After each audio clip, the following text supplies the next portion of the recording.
വീണ്ടും വാർത്തയിൽ ഇടം നേടിയിരിക്കുകയാണ് പന്തീരാങ്കാവ് ഗാർഹിക പീഡന കേസ്. വിവാദങ്ങൾക്കൊടുവിൽ പരാതിയില്ലെന്ന പെൺകുട്ടിയുടെ സത്യവാങ്മൂലത്തെ തുടർന്ന് അവസാനിപ്പിച്ച കേസിലാണ് മറ്റൊരു പരാതിയും തുടർ സംഭവ വികാസങ്ങളും സജീവത പകർന്നിരിക്കുന്നത്. ഭർത്താവ് രാഹുലിൽ നിന്ന് വീണ്ടും മർദ്ദനമേറ്റതായാണ് പെൺകുട്ടി പന്തീരാങ്കാവ് പോലീസിൽ പരാതി നൽകിയിരിക്കുന്നത്. പോലീസ് അറസ്റ്റ് ചെയ്ത് ഹാജരാക്കിയ പ്രതിയെ കോടതി 14 ദിവസത്തേക്ക് റിമാൻഡ് ചെയ്തു.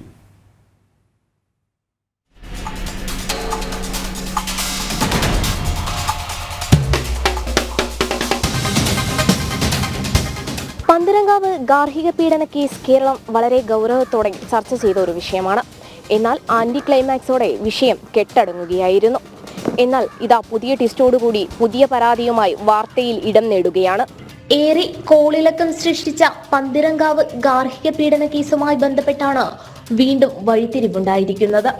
പരാതിയില്ലെന്നും ഭർത്താവിനൊപ്പം ജീവിക്കാനാണ് ആഗ്രഹമെന്നും പെൺകുട്ടി പറഞ്ഞതനുസരിച്ച് ഹൈക്കോടതി റദ്ദാക്കിയ ഗാർഹിക പീഡന കേസാണ് വീണ്ടും വാർത്തകളിൽ ഇടം പിടിച്ചിരിക്കുന്നത്. ഭക്ഷണവുമായി ബന്ധപ്പെട്ട തർക്കത്തെ തുടർന്ന് ഭർത്താവ് രാഹുൽ മർദ്ദിച്ചതായാണ് പെൺകുട്ടിയുടെ പരാതി. മീൻകറിക്ക് പുളി പോരെന്ന് പറഞ്ഞ് രാഹുൽ അതിക്രൂരമായി മർദ്ദിച്ചുവെന്നാണ് പരാതി. മുഖത്തും കണ്ണിനും പരിക്കേറ്റ പെൺകുട്ടി ഇന്നലെ രാത്രിയിലാണ് കോഴിക്കോട് മെഡിക്കൽ കോളേജ് ആശുപത്രിയിൽ ചികിത്സ തേടിയത്. ഭർത്താവ് രാഹുൽ തന്നെയാണ് ആശുപത്രിയിൽ പ്രവേശിപ്പിച്ചത്.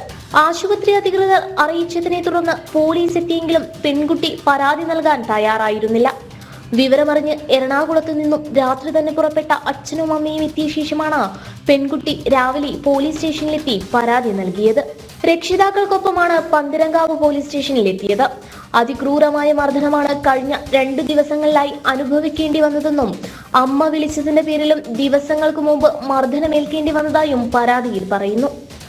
1.5 മാസം മുമ്പാണ് ആദ്യ കേസ് ഹൈക്കോടതി റദ്ദാക്കിയതിനെ തുടർന്ന് ഇരുവരും പന്തീരാങ്കാവിലെ രാഹുലിന്റെ വീട്ടിൽ താമസം തുടങ്ങിയത്.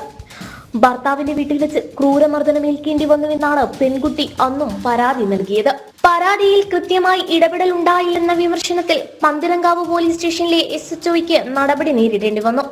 പ്രതിയെ വിദേശത്തേക്ക് കടക്കാൻ സഹായിച്ചു എന്ന വിമർശനത്തിലും പോലീസ് ഉദ്യോഗസ്ഥർക്കെതിരെ വകുപ്പ് തല നടപടി സ്വീകരിച്ചിരുന്നു. പിന്നാലെ ഭർത്താവുമായി പ്രശ്നങ്ങളില്ലെന്നും കുടുംബത്തിന്റെ സമ്മർദ്ദമാണ് പരാതിക്ക് പിന്നിലെന്നും ആരോപിച്ച് പെൺകുട്ടി രംഗത്തെത്തിയിരുന്നു. പിതാവിനെതിരെയും പെൺകുട്ടി ആരോപണം ഉന്നയിച്ചിരുന്നു. ഭർത്താവുമായി പ്രശ്നങ്ങളില്ലെന്നും ഒന്നിച്ചു താമസിക്കാൻ ആഗ്രഹിക്കുന്നതായും പെൺകുട്ടി സത്യവാങ്മൂലം സമർപ്പിച്ചതിനെ തുടർന്ന് ഹൈക്കോടതി കേസ് അവസാനിപ്പിച്ചിരുന്നു. ഈ കേസാണ് പുതിയ പരാതിയിലൂടെ സജീവമാകുന്നത്. ഭർതൃപീഡനത്തിനും നരഹത്യാശ്രമത്തിനുമാണ് പോലീസ് രാഹുലിനെതിരെ കേസെടുത്തത്. മദ്യപിച്ച് പൊതുസ്ഥലത്ത് ബഹളമുണ്ടാക്കിയതിന് ആദ്യം കേസെടുത്തിരുന്നു. ഇനി ഭർത്താവിനൊപ്പം പോകാൻ താല്പര്യമില്ലെന്നും വീട്ടുകാർക്കൊപ്പം ജീവിക്കാനാണ് ആഗ്രഹിക്കുന്നതെന്നും പെൺകുട്ടി പോലീസിനോട് പറഞ്ഞു. സർട്ടിഫിക്കറ്റുകൾ വേണമെന്ന പെൺകുട്ടിയുടെ ആവശ്യത്തിൽ രാഹുലിന്റെ വീട്ടിൽ പോലീസ് പരിശോധന നടത്തിയിരുന്നു. ഒരു കേസും അന്വേഷണവും എങ്ങനെ ഗതിമാറുമെന്നതിന്റെ ഏറ്റവും വലിയ ഉദാഹരണമായിരുന്നു പന്തീരാങ്കാവ് ഗാർഹിക പീഡന കേസ്. ഇനി പുതിയ ട്വിസ്റ്റും ആന്റി ക്ലൈമാക്സും ഉണ്ടാകുമോ എന്ന് കാത്തിരുന്നു കാണാം. ക്യാമറമാൻ സനലിനോടൊപ്പം ദിസ്ന സുരേഷ്, ജനം, കോഴിക്കോട്.